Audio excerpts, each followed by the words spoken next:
After 2 years, she asked me if we could just be friends. I accepted without hesitation until she understood what it really meant to be in that category when I dated her best friend.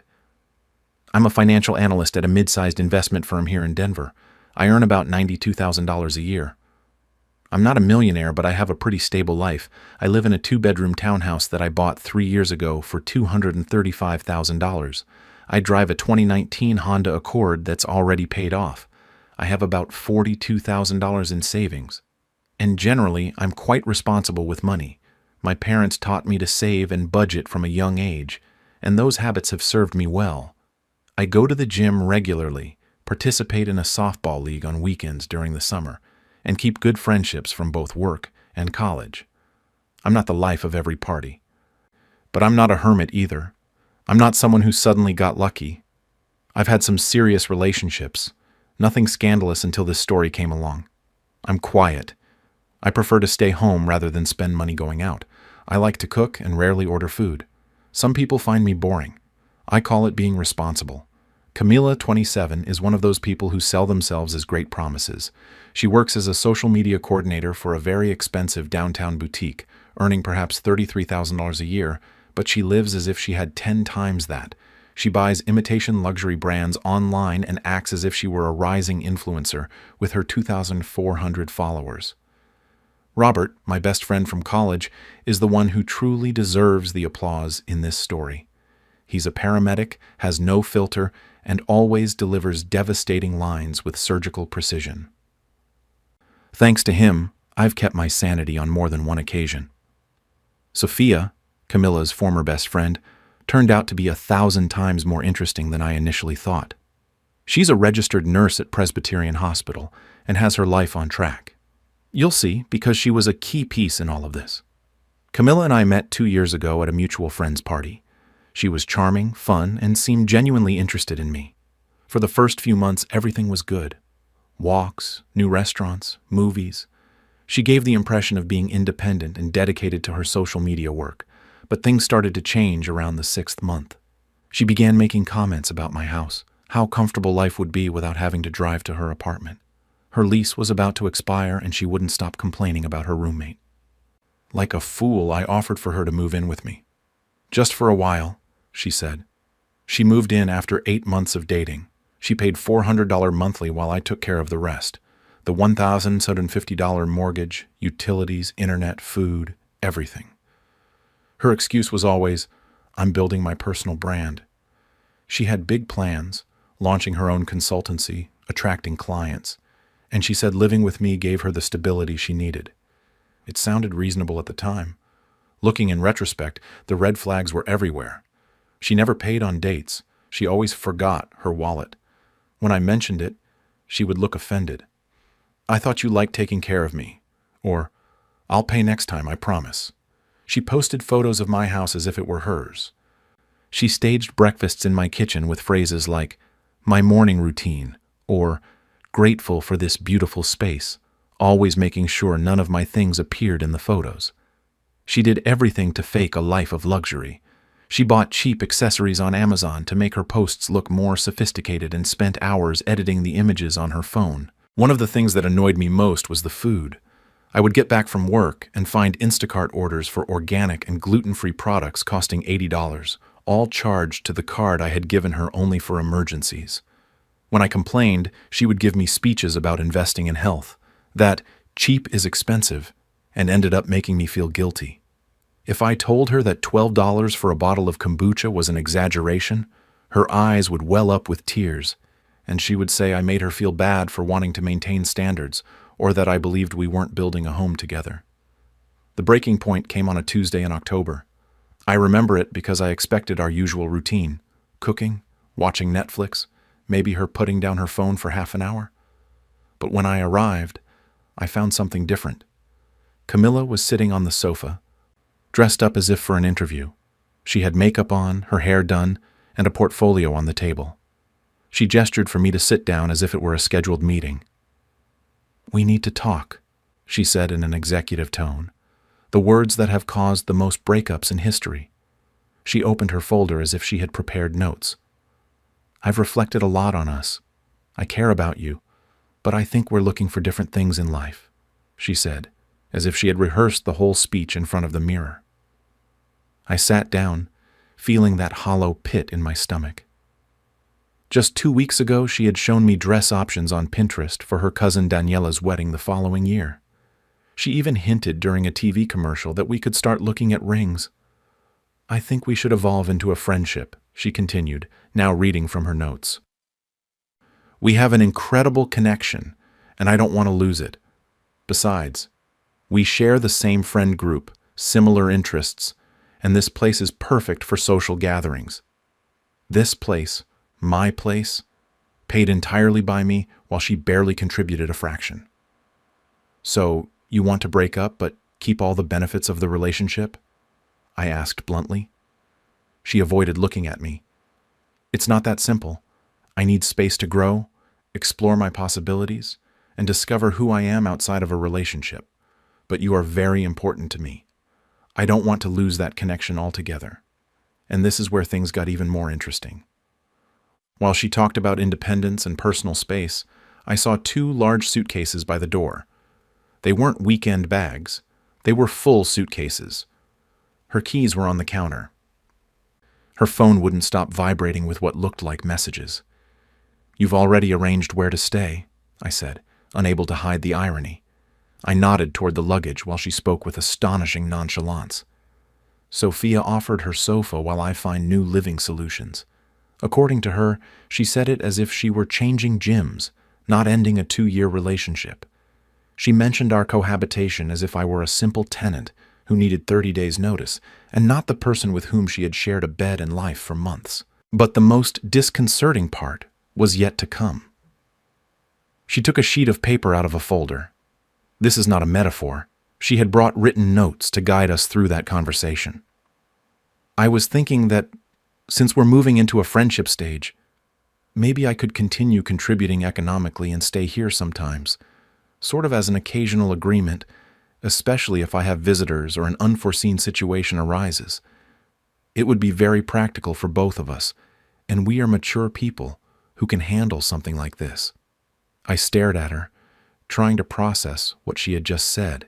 She wanted to break up with me, officially move out, but continue paying $400 a month to use my house as a crash pad while she dated other men.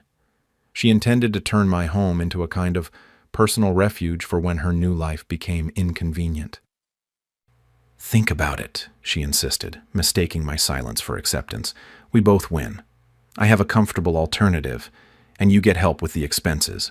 It's perfect. I looked at her for a full minute. I remembered those 2 years, every single one of them. 2 years bearing her expenses, her emotions, her instability. 2 years where my house was her personal studio for her social media. 2 years of listening to her talk about businesses that never started. Promises of new beginnings that never arrived, always needing me to finance her lifestyle. And now she wanted to relegate me to the role of a friend with benefits while she explored her options. Of course, I finally replied. Let's be friends. The look of relief that washed over her face was almost insulting. She relaxed her shoulders. She smiled for the first time since she had walked through the door. Oh, thank you. I was afraid you would react badly or make this more difficult. This just proves you're incredible. You perfectly understand what I want to achieve. She leaned in to hug me as if we had just closed a successful business deal.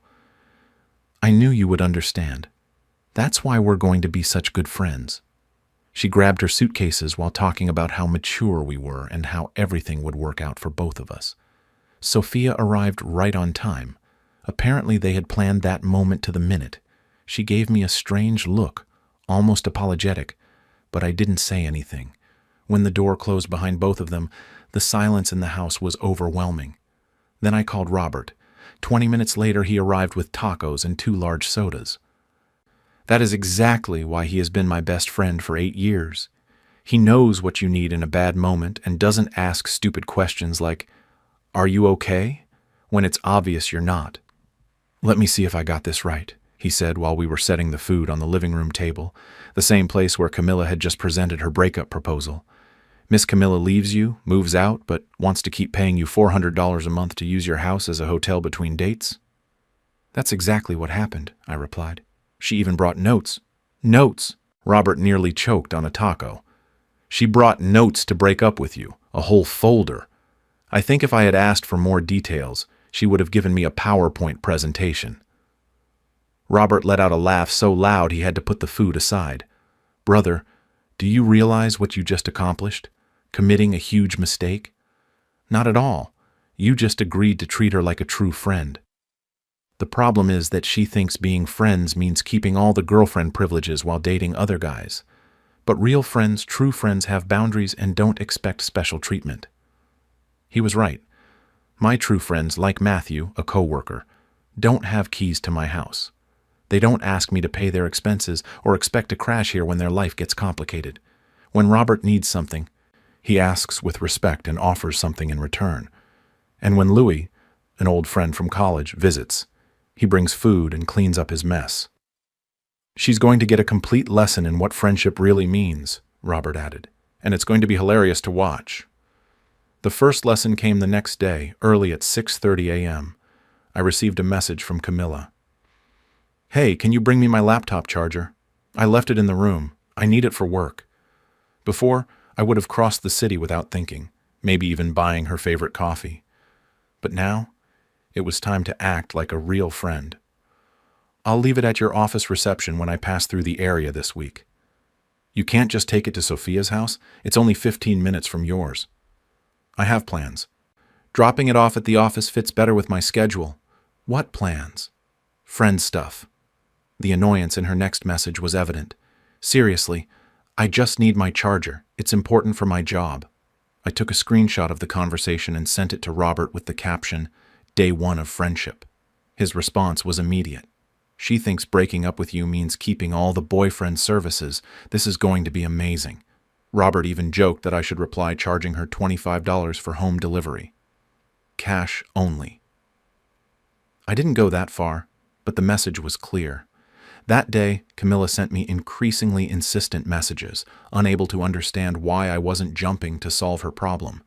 Over the next 2 weeks, she began to realize that real friendship was nothing like what she had imagined. It was like watching someone discover that the all-you-can-eat buffet had closed forever. She kept acting as if everything were the same. She texted me things like, "What are our plans for Saturday?" Or, "Should I bring anything for the weekend?" as if our routines hadn't changed. But the truth was there was no us anymore. There was no plan that included her. Still, she got genuinely upset when I attended a game watch at a coworker's house without inviting her. "Aren't we supposed to always watch football together on Sundays?" she wrote with crying emojis. I replied, "We did that when we were a couple. Now we're just friends, and friends don't have to include each other in every social activity." But what truly unleashed her anger was the streaming platforms. One Wednesday night, she texted me, clearly frustrated. "I can't log into Netflix. Can you check the account?" Which account? I thought. It says I have to sign in again, but the password doesn't work. What she didn't know, or pretended not to know, was that I had changed all my passwords the same day she moved out. I considered it part of the basic breakup protocol. "You're going to need to create your own account," I replied. "But I don't have money for that. It's like $16 a month." "Then that's a matter of personal financial organization," I replied. She couldn't believe it. She really expected to keep using my accounts after breaking up with me. When I explained that friends don't usually share streaming services unless there's some mutual agreement, she started a moralistic speech, accusing me of acting meanly over a few dollars. The same thing happened with Spotify, Amazon Prime, and even my phone plan. She had been on my family plan for over a year, saving almost $55 a month. "Are you serious? You're going to make me get my own plan?"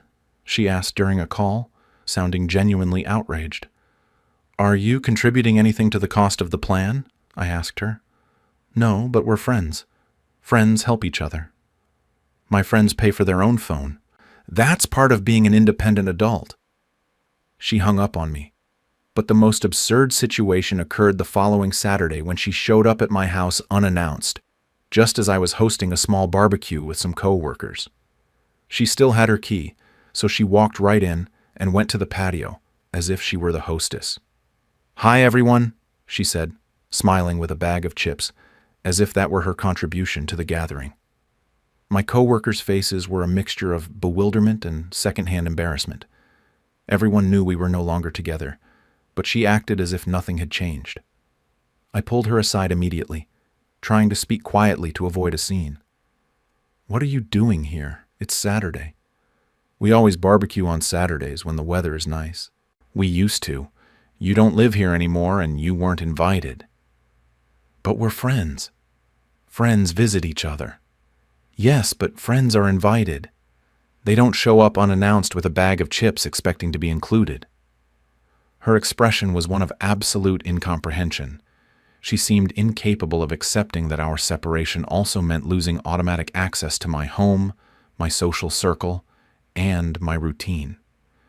"I need you to give me the key back," I asked firmly. "And what if there's an emergency? What if you need help? In that case, I'll call 911 or a real friend, someone who doesn't have a copy of my house key." It was at that moment that Robert, who had been listening while grilling, delivered a line that still makes me laugh to this day. "Camilla, sweetie, you can't break up with the man and still expect the benefits of having him. It's like quitting your job and showing up every day expecting to get paid and receive health insurance." The silence lasted 3 seconds. Then everyone burst out laughing. Camilla turned red, muttered something, and left crying, making a small fuss about how cruel I was and how much my pettiness hurt her. She left the bag of chips on the counter as if it were some kind of declaration. Robert handed me another drink and said, "Day 14 of friendship. And she's already learning that decisions have consequences. This is better than cable TV." And here is where everything took an unexpected turn. Sophia, the person who was supposed to be Camilla's best friend, had also attended that barbecue. After Camilla left and the atmosphere returned to normal, Sophia stayed behind when the others began to say goodbye. "Can I talk to you for a moment?" she asked while clearing some plates. I expected her to complain or defend her friend, but what she said completely surprised me. "I owe you an apology." "Why?" "For not warning you sooner about who Camilla really is. I've seen everything that's happened, and honestly, you're handling it very well, but I should have spoken up months ago." We sat down on the patio and she began to tell me things about Camilla that I hadn't even imagined, despite being with her for 2 years. "She doesn't clean anything," she told me. "Literally nothing. She uses all the dishes and leaves the whole mess for me. She's taken my clothes without permission and returned them ruined. Last week she used my most expensive skincare products and didn't even bother to replace them. But there was more. Camilla had been bringing strangers home after meeting them on dating apps, without notice. I would arrive after 12-hour shifts at the hospital to find strangers sitting in my living room," Sophia said. "She acts like the apartment is hers, and I'm the guest." The financial part was even worse. Camilla promised to contribute to the household expenses and never followed through. She always had money for delivery food or online shopping, but never for her share of the utilities. "She told me you were being cruel and vindictive," Sophia added. "She showed me screenshots of her conversations with you to prove it. But when I read them, honestly, you're just treating her like you would treat any friend. She's the one acting entitled." We talked for almost 3 hours. I had always thought Sophia was nice, but I had never really known her outside of Camilla's circle. She turned out to be witty, with a dry humor that made me laugh like I hadn't in a long time.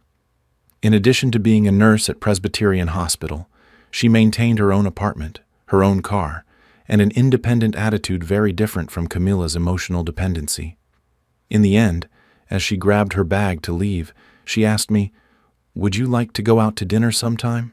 I mean, have a real adult conversation, not this strange attempt at friendship that Camilla is trying to impose." "I would love to," I replied, realizing that I meant it with complete sincerity. "Perfect. Does tomorrow work for you? I know an Italian restaurant with excellent food and good prices." And that's when the real madness began. The next day, right at 5:30 in the morning, my phone started ringing. It was Camilla. The message read, "Are you dating my best friend? Are you serious? This is a complete betrayal. You're only doing this to hurt me. She's my friend. You can't just take her away from me like that. This is revenge, and you know it. How could you two do this to me? I trusted you." That's how the messages started, one after another, nonstop, for 2 hours straight. By 7 a.m., I had received 23 texts, each more frantic than the last. I forwarded the entire conversation to Robert, and within minutes he replied, "Bro, she's having an emotional collapse at 5 a.m. on a Wednesday. This is beautiful." Since I didn't reply to any of her messages, Camilla switched to calls. She tried calling me 17 times before 8 a.m., right as I was getting ready for work. I was in meetings all day, so I didn't hear most of the voicemails until later. But when I listened to them, I was shocked. She was saying things like, "You're a complete idiot for doing this to me. Sophia is my friend, my emotional support. You can't take her away just because you're resentful about the breakup. This is typical. Men don't know how to deal with rejection and end up ruining everything good in a woman's life. I thought you were different, but you turned out to be just like all the others." And that was just the beginning. As the day progressed, the voicemails became even more intense. By evening, she was sobbing uncontrollably on the phone, alternating between begging me to stop hurting her and threatening to tell the world the kind of person I really was. All this while, I remembered the wonderful date I had had with Sophia the night before. She had chosen a small, family-run Italian restaurant she had discovered, and from the first moment, the experience was different. When the bill arrived, she didn't hesitate to take out her wallet. "Let's split this," she said naturally. "I don't like anyone feeling like they have to pay for everything." When I insisted on paying because I had enjoyed it so much, she smiled and replied, "Perfect, but I'll choose dessert, and it's on me." We spent hours talking. We talked about her work at the hospital, mine as a financial analyst, our families, books, travel, real conversations. Nothing like Camilla's superficial focus, which always revolved around social media drama or influencer gossip. What surprised me most about Sophia was the way she listened. I felt understood. I talked to her about my worries regarding my parents' care when they got older, and instead of changing the subject or making it about herself, she asked intelligent questions and shared her experience helping her grandmother with medical decisions. While we were eating ice cream, she asked me, "Can I ask you a question? How long did it take you to realize Camilla was just using you for money?" Honestly, maybe 6 months, but I convinced myself that I was supporting her professional goals. "Goals?" she said. "Camilla doesn't have goals. She has fantasies of becoming famous on Instagram without effort." We continued talking about her behavior. Sophia confessed things that opened my eyes. Apparently, Camilla had told her that I was controlling with money and didn't understand her creative process. At the same time, she described Sophia to me as someone without ambition, trapped in a monotonous job. "She pits people against each other," Sophia explained.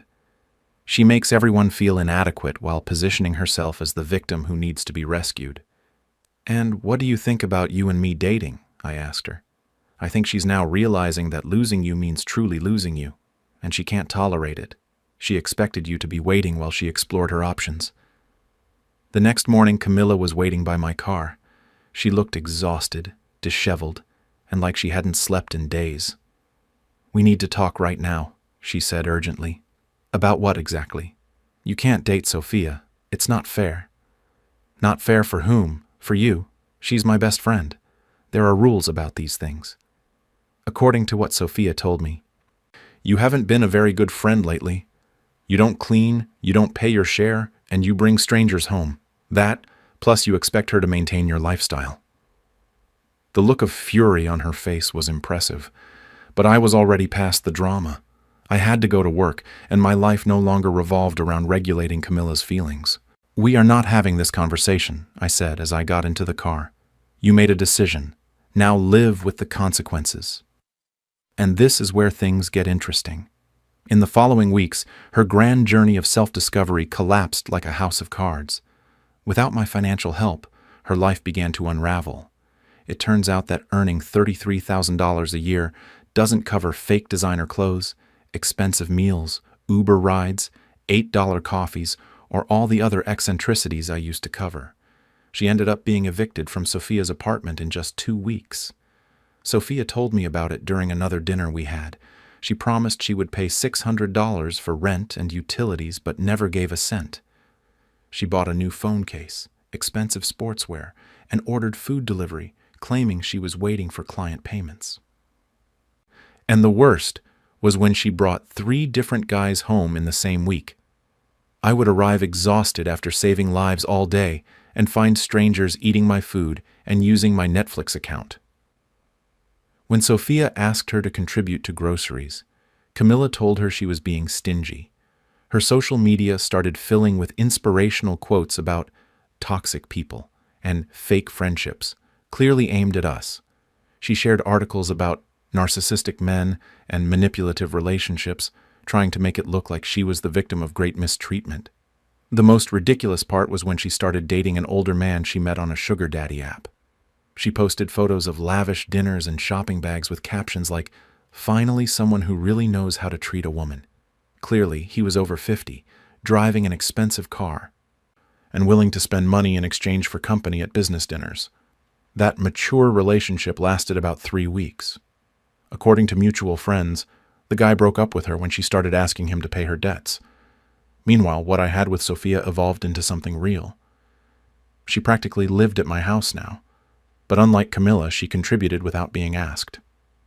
She helped in the kitchen, cleaned up what she used, and treated my space with respect.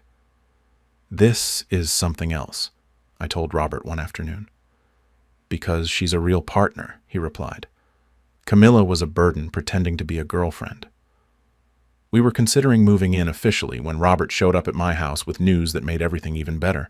"You're not going to believe what I found out," he said, walking in while Sophia and I were preparing dinner. "Camilla is working at Hooters." "What?" Sophia and I said at the same time. "I was having lunch with some guys from the fire station when I saw her. She was wearing orange shorts and a tight shirt. It was impossible not to recognize that outfit. As soon as she saw me, she tried to hide behind the hostess stand, as if I wouldn't notice her.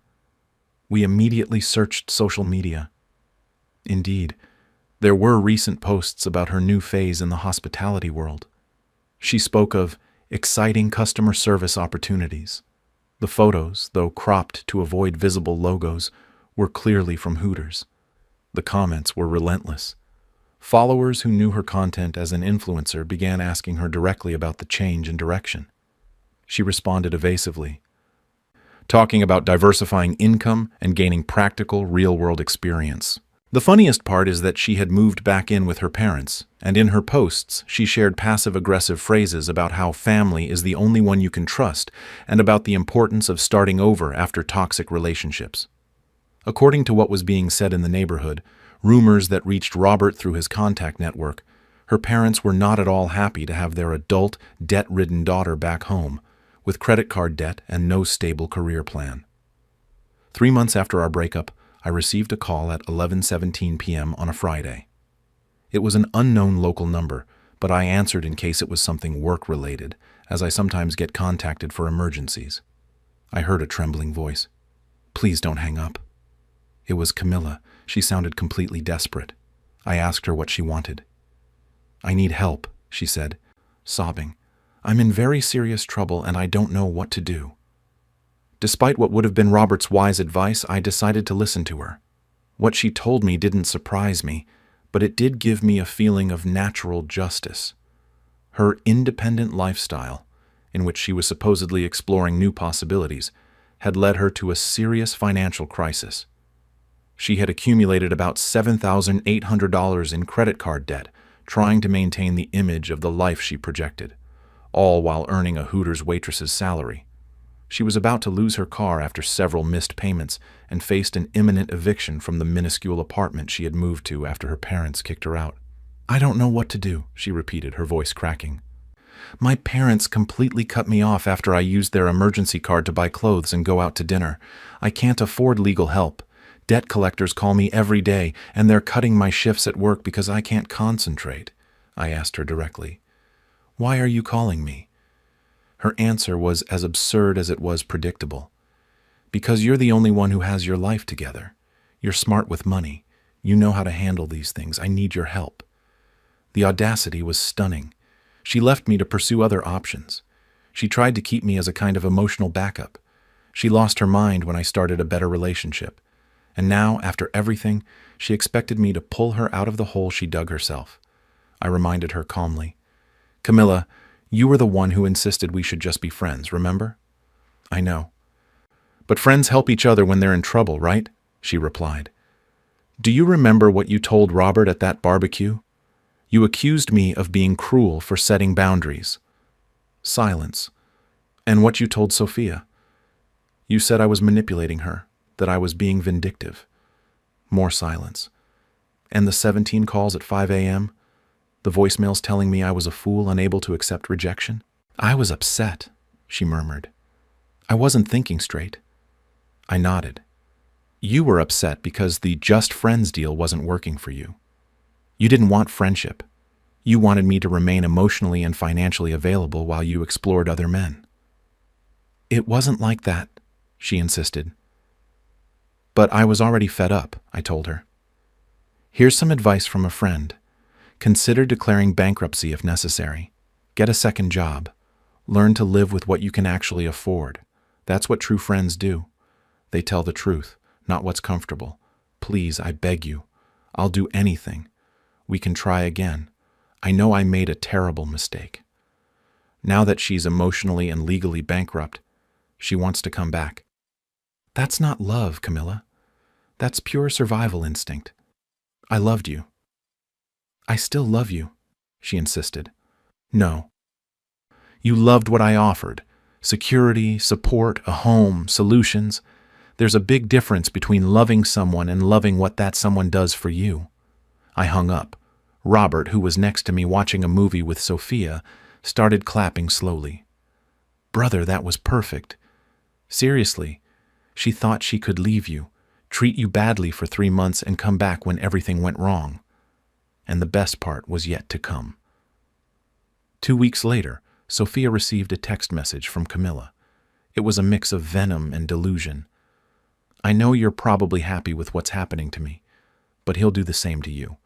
Men like him always do. He's just using you to get revenge on me. And when he's done with you, you'll be in my place. Sophia showed me the message while we were having breakfast. Should I reply? I told her that was up to her. But I had a better idea for handling the situation. Camilla ignored an important detail. The older man she dated, the one she met through an arrangement app, was married and had 2 teenage children. His wife found out about the relationship and was about to initiate divorce proceedings where Camilla could be negatively affected. In her infinite foolishness, she had accepted expensive gifts, transfers, and documented payments that left a clear trail. She ran the risk of being named as a co-defendant in the divorce, which could imply legal consequences. I knew all this because Robert's cousin works as a paralegal at the firm representing the wife. The legal world in Denver is small, so I asked Robert to have his cousin subtly convey a professional message that Camilla should consider speaking with a lawyer as soon as possible. Nothing threatening, just a heads up. The next day, she received the legal documents at her house.